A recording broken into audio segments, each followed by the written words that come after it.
handina munhu anondiwisira mumvura kana mvura ichinge yabvongodzwa. Imwe problem yaita murume uyu, akaisa upenyu hwake maoko evanhu.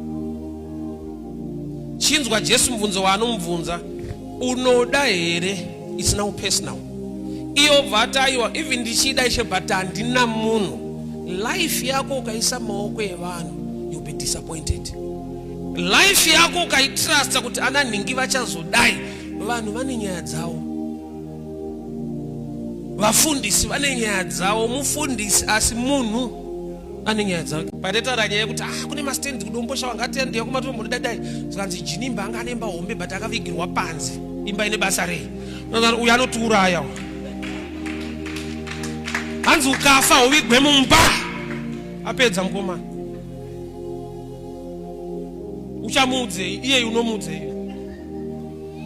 Ane answer for every problem kuti aramba inayo. Ane answer.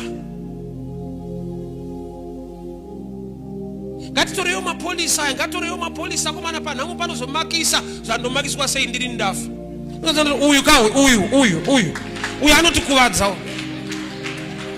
Achicha ndonyara indafa. Kuvigwa maniyo.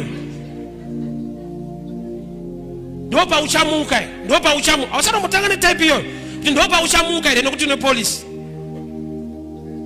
Pana akaorera mumba here. Iyi haisi shamwari, iyi problem.